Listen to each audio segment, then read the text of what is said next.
Elle avait 82 ans lorsque les mots se sont échappés de ses lèvres, lents, presque brisés, comme s'ils avaient été retenus pendant toute une vie. Ce soir-là, Dominique Sanda était assise près d'une fenêtre ancienne, dans une lumière dorée qui glissait à peine sur son visage. Le monde dehors poursuivait son rythme, indifférent. Mais en elle, quelque chose venait de céder. Une fissure dans le silence, un souffle de vérité qu'elle ne pouvait plus retenir. « Il y a 5 noms, murmura-t-elle, que je n'ai jamais réussi à oublier, ni à pardonner. » La phrase resta suspendue dans l'air, lourde comme un rideau de velours. Pendant un instant, elle eut l'air plus jeune, comme si le passé venait de remonter à la surface, ravivant des blessures qu'elle croyait apaisées. Son regard, d'un bleu presque transparent, se perdit dans un point invisible, quelque part entre la mémoire et le regret. Car derrière l'icône du cinéma européen, derrière les tapis rouges, les applaudissements et les rôles inoubliables, se cachait une femme qui avait traversé plus de solitude qu'elle ne l'avait jamais laissé paraître. 5 visages, 5 histoires, 5 ombres que ni le temps ni la gloire n'avaient pu effacer. Et ce soir-là, pour la première fois, elle accepta de les nommer. La révélation de Dominique semblait flotter encore dans la pièce lorsque, presque naturellement, son esprit glissa vers les premières années, celles où tout commence, où tout se brise aussi, parfois sans bruit. Née à Paris en 1951, elle grandit dans un appartement discret du 16e arrondissement, un lieu où le silence tenait souvent lieu de langage. Son père, homme brillant mais distant, parlait peu. Sa mère, une femme au sourire fragile, vivait dans une douceur inquiète, comme si elle s'excusait d'exister. Dans cette atmosphère feutrée, l'enfant qu'elle était apprit très tôt à observer plutôt qu'à parler. Certains soirs, elle se glissait près de la radio, écoutant des voix venues d'ailleurs, imaginant un monde où les mots pouvaient réellement réchauffer. Mais chez elle, les voix se perdaient, étouffées par les non-dits. C'est là, dans cette enfance suspendue, qu'une première blessure s'inscrivit. Elle se souvenait d'un hiver précis. Une dispute, rare mais violente, claqua comme un orage dans la maison. Sa mère tremblait. Son père partit. La porte se referma avec une force qui fit vibrer les vitres. Ce jour-là, Dominique comprit que l'abandon pouvait surgir sans prévenir, qu'il pouvait avoir le visage de ceux qu'on aime. Cette sensation, un mélange de froid, de vide et de lucidité précoce, ne la quitterait plus jamais. Elle apprit à se protéger, à se tenir droite, à ne dépendre de personne. Une graine de méfiance prit racine, discrète mais tenace. La vie, elle le comprit très tôt, n'était pas faite pour offrir des promesses. Elle était faite pour les reprendre. Et c'est peut-être là que commencèrent, sans qu'elle le sache encore, les 5 noms qui entraient plus tard sa mémoire. Le souvenir de son enfance semblait s'éteindre lentement, comme une photographie qu'on range dans une boîte. Mais pour comprendre les 5 noms qui la hantent encore, il fallait revenir à l'autre versant de sa vie, celui où la lumière l'a choisi presque malgré elle. Tout commença à la fin des années 1960. Dominique, à peine sortie de l'adolescence, avançait dans le monde avec cette allure insaisissable qui mêlait fragilité et défi. Un réalisateur la remarqua par hasard dans une galerie, un regard échangé, 2 phrases, puis une audition. Elle n'avait encore rien appris, rien maîtrisé, mais la caméra, elle, sembla immédiatement la reconnaître, comme si elle l'attendait depuis toujours. Les années suivantes furent rapides, presque trop rapides. Les tournages se succédaient, les affiches s'empilaient, et son nom, autrefois murmuré dans les couloirs discrets de Paris, devint une silhouette lumineuse sur les façades des cinémas européens.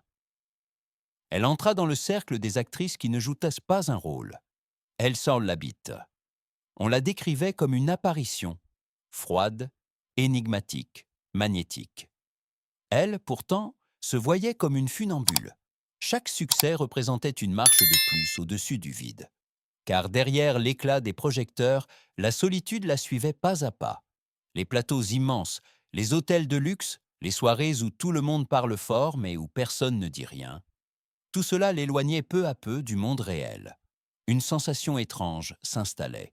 Plus elle devenait célèbre, moins elle se sentait vue. Les premières fissures apparurent au moment où elle commença à faire confiance. Une relation professionnelle, puis amicale, se transforma en compétition silencieuse, une promesse non tenue, un rôle subtilisé, une phrase blessante dite derrière son dos qui lui revint comme un couteau lancé à distance. Ce fut une révélation brutale. Même dans la lumière la plus éclatante, les ombres trouveront toujours un moyen de s'infiltrer. Elle comprit alors que la gloire n'était pas un refuge. C'était un théâtre immense où chacun porte un masque, parfois plusieurs. Ses succès l'avaient déporté haut, très haut, mais ils attiraient aussi ceux qui cherchaient à grimper sur ses épaules pour paraître plus grands. Et Dominique, malgré sa grâce, malgré sa force tranquille, ne put empêcher la première trahison de laisser une marque. Une marque fine, presque invisible, mais qui creuserait avec le temps. Une marque qui l'amènerait, des décennies plus tard, à prononcer ces mots: « Il y a 5 noms que je ne pardonnerai jamais ». La trajectoire fulgurante de Dominique semblait défier toutes les lois de la gravité. Mais même les étoiles les plus lumineuses finissent par se heurter à une nuit trop lourde.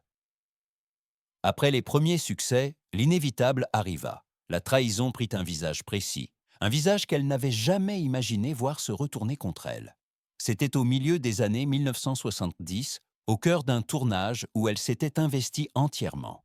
Elle croyait à ce film, à ce rôle, et surtout à l'équipe qui l'entourait. Parmi eux, il y avait quelqu'un qu'elle considérait comme un allié, un ami presque.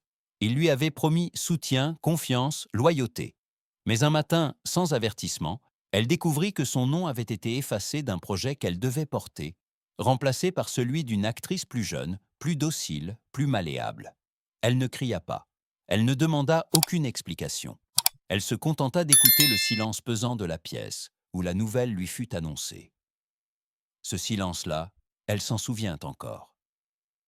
Il avait la texture du verre brisé, froid et tranchant. Ce jour-là, quelque chose en elle se fissura profondément. Non pas sa carrière. Elle continua, brillante. Non pas sa force. Elle resta intacte.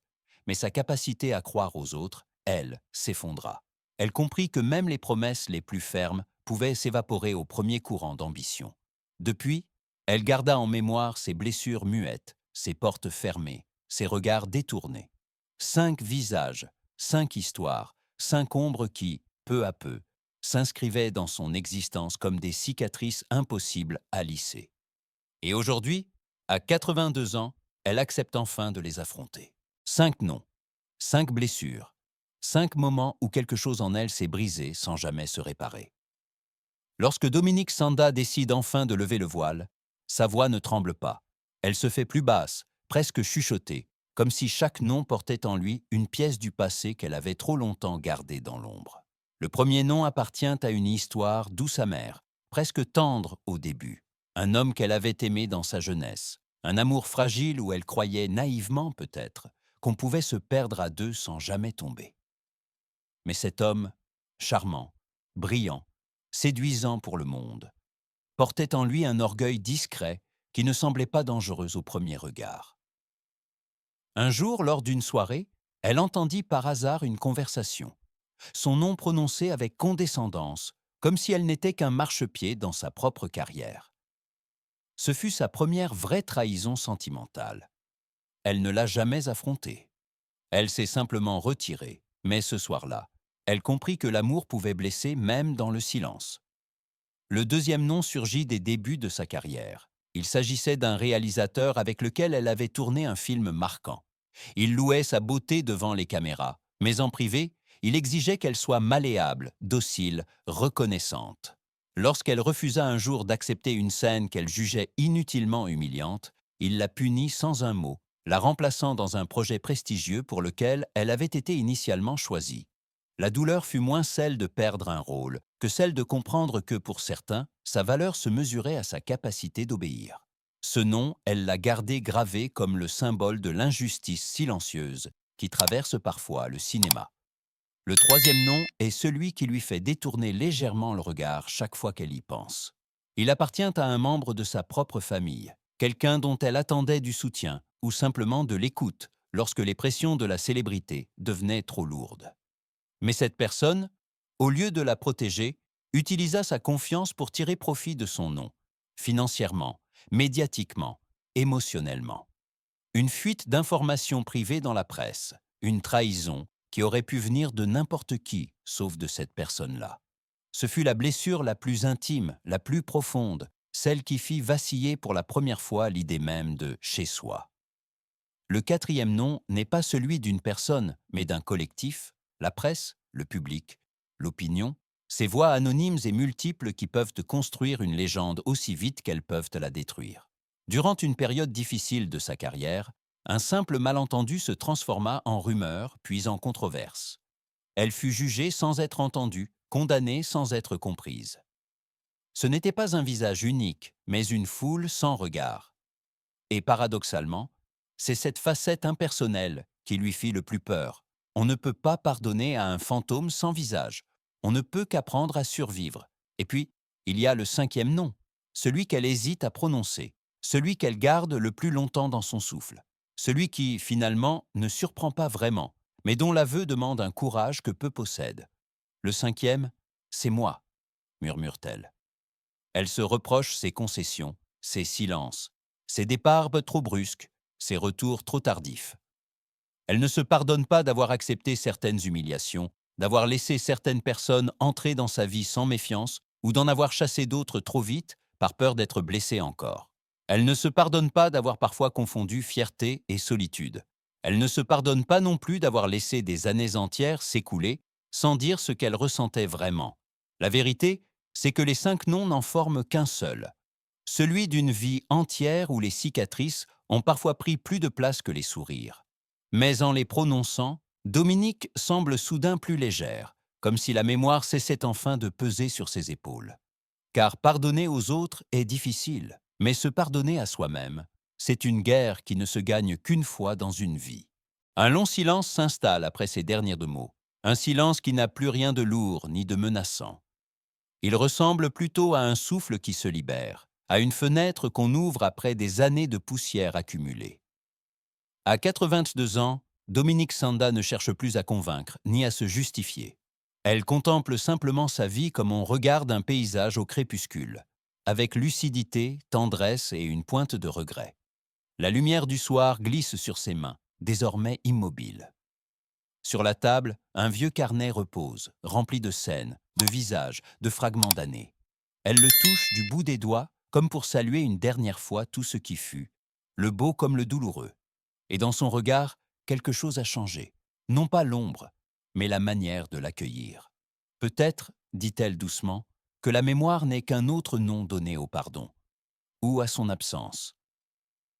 Elle sourit, un sourire presque imperceptible mais sincère. Puis songe, à mi-voix, peut-on vraiment vivre sans pardonner? Ou faut-il parfois garder la douleur pour se souvenir qu'on a aimé? Les questions restent suspendues, ouvertes, sans réponse. Et lorsque la pièce sombre lentement dans la pénombre, on ressent une étrange sensation, un mélange de vide et de paix, comme un souffle que l'on retenait depuis longtemps et qu'on peut enfin laisser aller.